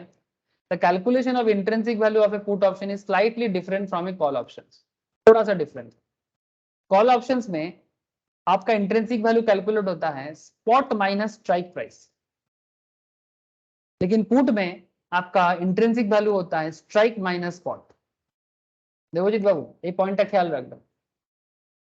प्रिया, रोशनी, सभी को बोल रहा हूँ, Jyoti, everybody. Okay okay sir. Intrinsic value of a call option is spot minus strike, लेकिन intrinsic value of a put is strike minus spot. This is the difference, ठीक है। बिकॉज इसमें बहुत सिंपल बात है ना सर, बिकॉज यहाँ पर आप बेयरिश हो ना मार्केट के बारे में, आप बायर हो, आप बायर हो। अब बायर, अगर जब आप बायर होते हो या फिर नॉर्मल इंट्रिंसिक वैल्यू, चाहे बायर हो सेलर हो, आप बात समझे, यहाँ पर स्ट्राइक माइनस स्पॉट करके ही आपको इंट्रिंसिक वैल्यू मिलेगा। अब इसके बारे में I want to remember you important aspects. Which the respect to intrinsic value of an option consider following timeline. अब इसमें एक टाइमलाइन होता है, एक स्टार्टअप सीरीज होता है। आप बाई करते हो डे 1, डे 2 अप टू मानो डे 15, और ये मानो एक्सपायरी होगा यहाँ पर जाके, ठीक है। मानो कि 20th को या 25th को एक्सपायर होगा। So intrinsic value is calculation in different during the series when compared to the calculation on the expiry day. तो एक्सपायरी डे में एक बायर को जो मिल रहा है उसको आज के साथ जब कंपेयर किया जाता है तो इंट्रिंसिक वैल्यू आता है, और इंट्रिंसिक वैल्यू नेगेटिव नहीं होता, उसको हम लोग जीरो मानते हैं। जब नेगेटिव आएगा तो उसको जीरो मानेंगे। ये कॉल ऑप्शंस में बता के रखा सर। तो formula to calculate intrinsic value of an option that we have just look at the applicable only on the day of expiry. So however, the calculation of intrinsic value of an option is different during the series. पूरा series में अलग अलग intrinsic value आ सकता है, but of course we will understand how to calculate the intrinsic value of an option during the expiry. But for now we only need to know the calculation of intrinsic value of an expiry. मतलब different date के साथ भी हम लोग मतलब intrinsic calculate कर सकते हैं, but currently हम लोग सिर्फ एक्सपायरी डेट के साथ ही करेंगे, ठीक है। सिर्फ एक्सपायरी में क्या होगा वही देखेंगे। अब यहाँ पर आपको मैं PL behaviour of the put option दिखाऊंगा तो आपको क्लैरिटी आ जाएगा। अब हम लोगों ने बैंक निफ्टी कितने में बाय किया था? 18,400 पुट ऑप्शंस। प्रीमियम कितना भरा था sir? 315। Bank Nifty spot market में, ठीक है। अब now point is that keeping the concept of intrinsic value of a put option at the back of our mind, let us look towards building a table which would help us to identify how much money, कितना पैसा हम कमाएंगे और कितना पैसा हम गवाएंगे। As a buyer of bank Nifty आपने 18,400 में बाय किया ऑप्शन को। अब यहाँ पर आपका पॉसिबल क्या क्या वैल्यू चेंजेस हो सकता है स्पॉट में। तो bank Nifty spot market on expiry, do remember the premium कितना आपने पे किया? 315। आपने प्रीमियम पे किया 315 irrespective of how the spot value changes. Spot value कितना भी चेंजेस हो जाए, आपका प्रीमियम को मैंने यहाँ पर कांस्टेंट रखा बिकॉज हमें एक्सपायरी तक जाना है। अब दूसरा पॉइंट में मैं बात करूंगा जब बीच बीच में चेंजेस हो जाता है, उसके बारे में आगे आता हूं मैं, ठीक है। But currently just focus on the profit and loss expiry तक, जब आपका प्रीमियम वैल्यू 315 है। तो बैंक निफ्टी अगर 18,400 है तो क्या क्या सिचुएशंस आपका हो सकता है? सर आपने स्ट्राइक कितने में किया? 18,400 में। Sir possible value of spot, अब अगर मार्केट एक्सपायरी में 16,195 होता है, अगर मार्केट 16,510 होता है, 16,825, 17,140, 17,455, 17,770, इतना तक अगर आप आते हो, ध्यान से सुनिए sir, up to 0.6 different price point possible value of bank Nifty future में। सर इस ट्रेड को बाय करने के लिए, पुट ऑप्शन बायर बनने के लिए आपने कितना पेमेंट किया? 315। आपका इंट्रिंसिक वैल्यू क्या है? आपका इंट्रिंसिक वैल्यू है स्ट्राइक माइनस स्पॉट। अभी मैंने आपको बताया strike price minus spot price. तो अगर आप देखें तो आपका इंट्रिंसिक वैल्यू हो रहा है 2205, 2205। तो 2205 यहां से आप प्रीमियम को हटाओ 315, तो 1890 हो जाएगा आपका प्रॉफिट। यहां पर भी आपका प्रॉफिट देखो 16,510 पे, प्रीमियम 315, सिमिलर वे में इंट्रिंसिक वैल्यू 1575, सिमिलरली 1260, 945, 630, 315। जब 6 पॉइंट पे आपने आ गया 18,400 माइनस 17,770, 630 का आपका बेसिकली इंट्रिंसिक वैल्यू बना था, जो आपको बेसिकली प्रॉफिट मिल रहा है, लेकिन आपने जो खर्चा किया, प्रीमियम जमा किया, उसको तो माइनस करना है ना। तो 630 माइनस 315 करके 315 का वैल्यू डिफरेंस आ रहा है आपको, ठीक है। तो 315 का प्रॉफिट लेके आप घर जाओगे। Now here is the catch, यहाँ पर एक इंटरेस्टिंग पॉइंट आता है सर, ध्यान से देखिए पीएल में जब मार्केट 18,085 में आएगा तो बेसिकली आप ब्रेक इवन में आ जाओगे, बिकॉज 18,085 जब मार्केट में होगा ना तब आपका इंट्रिंसिक वैल्यू एक्चुअली 315 होगा। 18,400 माइनस 18,085 इक्वल्स टू 315 एंड 315 का आपका प्रॉफिट और 315 का प्रीमियम आपने जमा किया, तो basically you are getting zero, so this is your break even. now loss कब चालू होगा? अब जब मार्केट 18,400 से बढ़ता रहेगा, या तो मार्केट 18,400 में भी रह जाएगा या फिर 18,400 से मार्केट आगे बढ़ता जाएगा 1715 1815 व्हाटएवर, ठीक है, कुछ भी प्राइस पॉइंट हो सकता है। हम लोग यहाँ पर कुछ एग्जांपल लिए 19,000 19,660, जितना बैंक निफ्टी बढ़ता जाएगा as a call options buyer आपको लॉस बढ़ता जाएगा, लेकिन सर आपका लॉस मैक्सिमम 315 तक रहेगा, बिकॉज इंट्रिंसिक वैल्यू कितना भी नेगेटिव हो जाए हम उसको जीरो मानते हैं, तो जीरो प्लस प्रीमियम वैल्यू, तो प्रीमियम ही आपका लॉस होगा। तो as a call options buyer आपका मैक्सिमम लॉस कितना? हेलो, आप लोग कनेक्टेड हो sir? Sumit ji, Devjit babu, as a call options buyer आपका लॉस कितना? जो प्रीमियम पे किया होगा, जो प्रीमियम आपने पे किया, लेकिन प्रॉफिट आप अनलिमिटेड कर सकते हो, जितना मार्केट नीचे जाएगा उतना, जितना मार्केट नीचे गिरेगा उतना, ठीक है। अब इसको अगर आप ग्राफिकली पुट करते हो तो कुछ देखने में ऐसा बनेगा सर। पुट ऑप्शंस बायर का नेट प्रॉफिट एंड लॉस 18,000, देखिए ये जीरो एरिया है, मतलब ये आपका ब्रेक इवन एरिया है। जितना नीचे जाएगा 18,400 में रह जाएगा, 18,715 19,000 रेंज में जितना भी चला जाएगा आपको बेसिकली लॉस, लेकिन मैक्सिमम लॉस कितना आपका? 315 का लॉस आपका, जो आपने प्रीमियम भरा। बट जितना मार्केट नीचे गिरता जाएगा, मतलब 18,400 से मार्केट जितना नीचे जाएगा 17,700 17,000 16,000 जितना नीचे जाएगा उतना आप प्रॉफिट करोगे। फॉलो पुट ऑप्शंस बायर का ये परसेप्शन होने से तब प्रॉफिट, ठीक है। तो आप मार्केट के प्रति कितना बेयरिश हो ये समझना आपके लिए सबसे वाइटल हो जाता है। इसके लिए आपको मार्केट इकोनॉमी एंड फंडामेंटल्स को क्लियर रखना बहुत जरूरी है। इंडिविजुअल कंपनी, बैंक क्या कर रहा है, बैंक निफ्टी में अगर आप काम करें तो बैंक के बारे में जानो, किसी कंपनी में कर रहे हो तो कंपनी के बारे में जानो। जितना आप उसका फंड को क्लियर करोगे उतना आपको उसका मूवमेंट के बारे में क्लैरिटी आएगा, साथ में टेक्निकली कैंडलस्टिक्स वगैरह आपको हेल्प करेगा, रेजिस्टेंस सपोर्ट लेवल, ठीक है, ये सब आपको हेल्प करेगा। So this is how market actually help you. इसी तरह से पुट ऑप्शंस बायर के हिसाब से आपको समझना पड़ता है। तो क्या क्या हो गया sir? Few things that you should appreciate from the chart above. 18,400 आपका स्ट्राइक प्राइस था। The put options buyer experience a loss only when the spot price goes above the strike price. अगर स्ट्राइक प्राइस से ये जितना ऊपर जाएगा उतना loss आपको होगा। However loss is limited to maximum premium तक। Put options buyer will experience an exponential gain as and when the spot price trades below the strike price. जितना नीचे आएगा उतना गेन होता जाएगा। Gains can be potentially unlimited. And the break even point आपका 18,085 में हुआ था। अगर मार्केट 18,085 तक रहता है, 18,400 से अगर मार्केट गिर के 18,085 तक भी जाता है तो भी आप बेसिकली मतलब लॉस नहीं होता आपको। यहाँ पर आपको ना तो लॉस होता है, neither makes loss nor loses money. You can observe that at the break-even point, the PL graph just recovered from the loss-making situations to a neutral situation. It is only above this point the put option buyer would start to make money. 18,085 से जितना नीचे जाएगा market, 18,080 जितना नीचे जाएगा तभी एक put options buyer को प्रॉफिट होता है।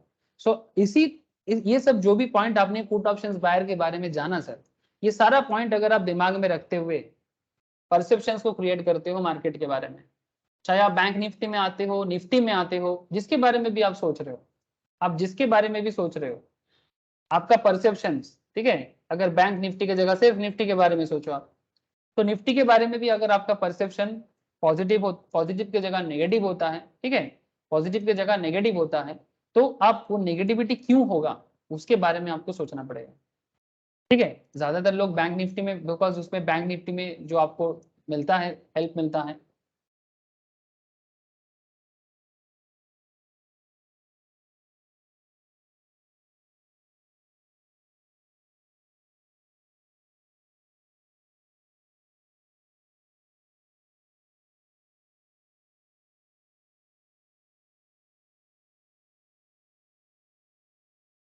हिस्टोरिकल कुछ डेटा है, लाइव वॉच। ठीक है, ये देखो सर, मैंने बैंक निफ्टी ओपन किया। ठीक है, निफ्टी बैंक, यहाँ पर आपको जो जो मोटा मोटी निफ्टी बैंक को चलाते हैं, bank of Baroda, federal bank, IDFC, IndusInd, SBIN, AU bank, Kotak bank, बंधन बैंक, ICICI, HDFC। ठीक है, इनका डेटा आपको नजर आ रहा है। आप इंडिविजुअली इनके बारे में भी जानो। ठीक है, इंडिविजुअली हर एक बैंक के बारे में भी जानो जो बेसिकली निफ्टी बैंक को भी चलाते हैं। ठीक है, तो अगर आप इंडिविजुअली हर एक स्टॉक को भी जानते हो ना, हर एक बैंक। यस सर, होगा। हाँ बोलो। हाँ, बैंक के बारे में क्या क्या जानना होगा इंडिविजुअली? सर बैंक के बिजनेस के बारे में जानना है, बैंक का फंडामेंटल्स चेक करना है। ठीक है, बैंक का कैंडल स्टिक्स को भी देखना है अलग अलग वे में।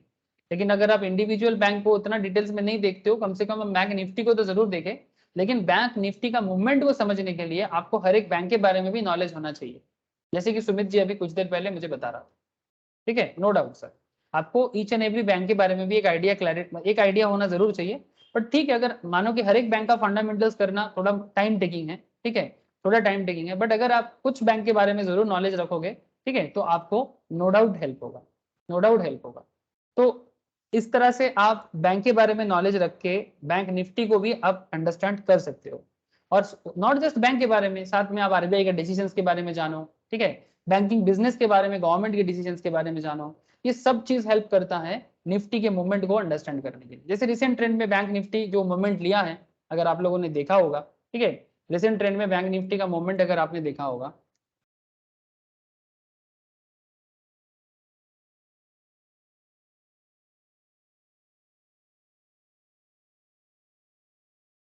और सर आप एक बोल रहे थे ना, दाम गिरने से जितना दाम गिरेगा उतना मेरा लाभ होगा, और जो प्रीमियम है उतना लॉस है, बट उसके नीचे जितना भी दाम गिरेगा उतना हमारा लाभ होगा। यस ऐसे सर, कैसे हो सकता है? ऐसे भी हो सर सकते हैं? ये सर यही तो है, यही ऑप्शन है sir. This is just option, ऐसे ही काम करता है, ऑप्शन इसी तरह से काम करता है। आपका तो बहुत सारा हमको क्लास, इसलिए हाँ बोलो। स्टैटिस्टिक्स समझना होगा ना, अगर प्रीमियम को छोड़कर जितना गिरेगा उतना लॉस होगा, कैसे लॉस होगा, कब लॉस होगा, इसके लिए तो हमको एनालाइज करना होगा ना। यस सर, ऑब्वियसली आपको, आपका मेन मेन खेल कहाँ छुपा हुआ है? आपका मेन खेल छुपा हुआ है सर, आपने 18,400 में बैंक निफ्टी को बाय किया, मतलब बेसिकली कॉन्ट्रैक्ट किया। ठीक है, आप एक कॉल ऑप्शंस बायर के हिसाब से, एक कॉल ऑप्शंस बायर के, सॉरी पुट ऑप्शंस बायर के हिसाब से आपने इसको स्ट्राइक किया। ठीक है, ये स्ट्राइक प्राइस है आपका। अब ये दाम पे एक्सपायरी पे आप बेसिकली सेल करना चाहते हो। लेकिन पॉइंट इज दैट कि अगर मार्केट नीचे जितना रहेगा, ठीक है, आपको उतना प्रॉफिट। अगर मार्केट ऊपर चला जाता है तो आपको लॉस। अगर मार्केट 18,400 की जगह स्ट्राइक प्राइस से जितना नीचे जाएगा, एक पुट ऑप्शंस बायर वही सोचता है कि मार्केट स्ट्राइक प्राइस से और नीचे जाए, बिकॉज इसी सोच के साथ वो मार्केट में आता है। मैं आपको स्टार्टिंग से ही बोल रहा हूँ सर, ये एक बियरिश सोच का खेला है, बियरिश माइंड सेटअप का खेला है। अब देखो सर, ये सेटअप कैसे बनाओगे, मैं आपको जो बात कर रहा हूँ, ये मार्केट ट्रेंड को समझना होगा आपको। इसके लिए टेक्निकल चार्ट्स है। ठीक है, आप बैंक, अगर आप अलग अलग बैंक का चार्ट को देखते हो, RBI के डिसीजंस को देखते हो, ठीक है, टेक्निकल एनालिसिस करते हो, फंडामेंटली बैंक के बारे में जानते हो, तो आपको हेल्प होगा। समय लगेगा सर, लेकिन आपने आज इतना तो जान एक लिया। से हाँ बोलो सर। चीज है, आज किसी डब्बो का मूल्य अगर 50 रुपीज है, तो ओके। काला का गिरता है तो जो मार्केट में बेचेगा उसका लॉस होगा, और जो खरीदेगा उसका लाभ हो सकता है, लेकिन जो यस सर। बेचता है हकीकत में उसका लॉस होता है। इधर भी सेम केस में देखा जाए तो हम खरीद रहे हैं 100 में, लेकिन यस। चीजें उसके बाद बेच रहा है 50 में। तो ऐसे में तो कहाँ लॉस ही है ना। हाँ सर 100 में एक्चुअली, तो देखो सर, 150 और 200 में बेचेंगे तभी तो हमारा प्रॉफिट है ना। ये सर आप नॉर्मल मार्केट के साथ, ये प्रिया तुम्हारा क्या प्रॉब्लम हुआ है, बीच में कुछ क्लासेस तुम्हारा मिस हुआ है ना ऑप्शंस का, ठीक है, इसके लिए तुमको हाँ थोड़ा सर। दिक्कत हो रहा है। तो ये ऑप्शंस का स्टार्टिंग से तुम हर एक क्लास देखो, तब तुमको समझ में आएगा सर ये मार्केट एक डिफरेंट प्रोडक्ट है ये, ठीक है, ये स्टॉक मार्केट में एक डिफरेंट प्रोडक्ट की तरह काम करता है, पर इस प्रोडक्ट के बेसिस में आपको समझना पड़ेगा कि किस तरह से ये मार्केट एक्चुअली चलता है। अगर आप ये समझोगे तभी जाके आप ये कॉल पुट के ऊपर बेस करके काम कर पाओगे। क्लास मिस, ऑप्शंस में कि पूरा ही अलग है? हाँ बोलो। ऑप्शंस में कि पूरा ही अलग है, लेकिन मैंने जो बोला वो भी तो ठीक है ना, लेकिन नहीं उस नहीं, हिसाब से इधर नहीं होता। आप जो बोल रहे हो वो ठीक ही बोल रहे हो सर, आप गलत नहीं बोल रहे हो, बट मैं आपको क्या बोल रहा हूँ कि ये स्टॉक मार्केट में एक प्रोडक्ट है ये, ठीक है, इस प्रोडक्ट में इस तरह का ट्रेडिंग पैटर्न बना दिया है। अब आप ट्रेड लो, ये बेसिकली एक मार्केट का इंजीनियरिंग है, इसको फाइनेंशियल इंजीनियरिंग बोलते हैं कि भाई हम लोग इस तरह से मार्केट को चलाना चाहते हैं। आप आओ मार्केट में ट्रेड करो, किसी को फायदा किसी को लॉस, लेकिन जिसका परसेप्शन सही रहेगा वही यहाँ पर जीतेगा, सिंपल बात है। थोड़ा बहुत बेटिंग है इस पे, बट बेटिंग एक कैलकुलेटिव बेटिंग होना चाहिए। ये बेटिंग है, ऑब्वियसली बेटिंग है, but it's a calculative risk, it's a calculative risk. इसके बारे में आपको मार्केट आइडिया प्रॉपर होना चाहिए, इसको एनालिसिस करने का जगह है सर, इसमें एनालिसिस करने का जगह है आपको, ठीक है, जो फंडामेंटल एंड टेक्निकल पे आपको सिखाया जाता है, ठीक है, कि मार्केट कब आगे जा सकता है, मार्केट कब नीचे आ सकता है, ठीक है, और इंडिविजुअली भी आप मार्केट में जिसको, जैसे बैंक निफ्टी कैसे बनता है, डिफरेंट बैंकों से बनता है, तो अगर आप डिफरेंट बैंक के बारे में भी जानते हो तो उसका भी असर बैंक निफ्टी में जरूर आएगा, ठीक है, और अगर मार्केट में कोई न्यूज नहीं है तब मार्केट साइडवेज में रहेगा। ये सब पता करने का तरीका है सर, लेकिन मैं आपको यहाँ पर फ्यूचर में या ऑप्शंस में मैं क्या सिखा रहा हूँ आपको कि ऑप्शंस क्या है, कॉल क्या है, पुट क्या है, वो कैसे काम करता है, वो मैंने आपको बताया। अब नेक्स्ट ओके। आगे मैं आपको और भी चीजें बताऊंगा सर, जैसे नेक्स्ट क्लास में मैं आपको पुट ऑप्शन सेलिंग के बारे में बताऊंगा, फिर मैं कॉल पुट को समरी करूंगा, और फिर moneyness of an options contract and कुछ इंपॉर्टेंट मतलब बेसिकली मैथमेटिकल पैरामीटर है, जैसे डेल्टा गामा, ये सबको यूज करके, डेविएशन यूज करके आप मार्केट का एनालिसिस कर सकते हो सर, ठीक है, तो वो नेक्स्ट क्लास में बात करूंगा सर। तो आज बेसिकली इतना ही है, लेकिन बस इतना मुझे बताइए समझ में आया कि नहीं, Sumit ji as well as Devjit बाबू, रोशनी यस सर, पुट ऑप्शन का कॉन्सेप्ट क्लियर हुआ कि नहीं हुआ, पुट ऑप्शन बायर का, देवजीत बाबू বোঝা গেছে? স্যার বোঝা গেছে, কিন্তু ব্যাপারটা হচ্ছে নলেজ প্রচুর নিতে হবে, মানে প্রচুর নলেজ, যে কোন বেসিসে মার্কেট বাড়বে, কোন বেসিসে মার্কেট পড়বে, কোন স্টক বাড়বে, তবেই পুট অপশনে কাজ করা যাবে। এক্স্যাক্টলি, মানে প্রচুর নলেজ না হলে এটা করা যাবে না। মানে basically it's a hardcore area. Basic basic basic বোঝা গেছে কিন্তু। यस एग्जैक्टली, मैं बेसिक ही बोला ना, अभी मैं बेसिक ही बोला। अब जैसे जैसे आगे आगे पहुंचेंगे तब ना और एनालिटिकल एरिया बताएंगे ना, जब डेल्टा गामा, ठीक है, स्टैंडर्ड डेविएशन, तब वो एनालिसिस करना आपको पता चलेगा, ठीक है। बहुत सारा ऑप्शंस, फ्यूचर एंड ऑप्शंस एक बहुत बड़ा समुंदर है, ठीक है, इसमें डुबकी लगाओगे ना, जितना डूबोगे डूबते जाओगे। बेसिक्स क्लियर होना जितना जरूरी है, फिर धीरे धीरे डेप्थ बढ़ाना भी जरूरी है, ठीक है।